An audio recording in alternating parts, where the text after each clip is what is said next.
Senator, you just heard from Representative Jared Coleman that he has changed his mind on an assault rifle ban. Would you do the same? Well, first of all, let me say that I think it is more important that we ban very high capacity magazines.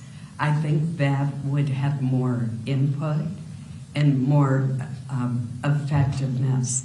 We had an assault weapon ban, which I supported, that was in effect for 10 years. It applied to, I believe, 17 or 19 styles of weapons. Later, the late Senator Dianne Feinstein proposed an expansion that would have covered 157 weapons. And it was based not on functionality, but on cosmetic features.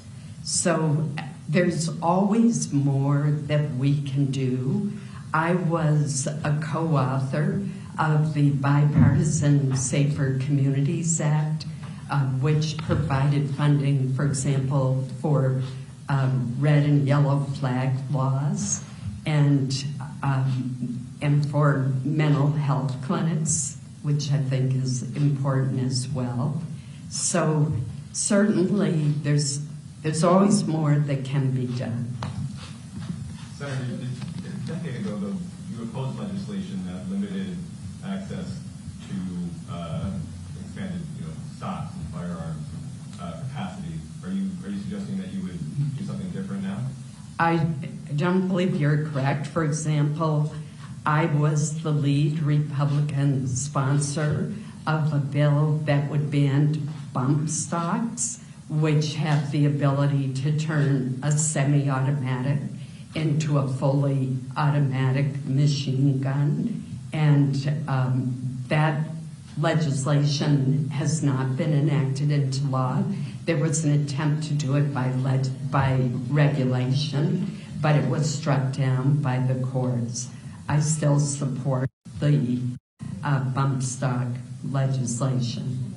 The other thing that I think we can look at is, and I advocated, was to increase the age at which you could purchase a high-capacity rifle from 18 to 21, the way it is for a handgun. Why do you think it is that you and so many other lawmakers in America believe it is right for Americans to have the right to own such high-velocity weapons?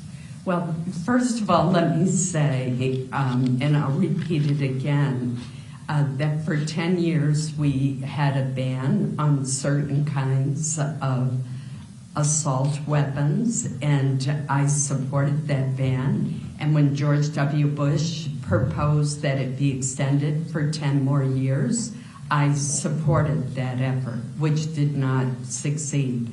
Later, years later, there was an attempt by former Senator Dianne Feinstein to greatly expand the number of weapons that would be covered by that ban. And it was based not on lethality, but more on how they looked, on cosmetic features. And I did not think that that was appropriate. We do have a Second Amendment in our country.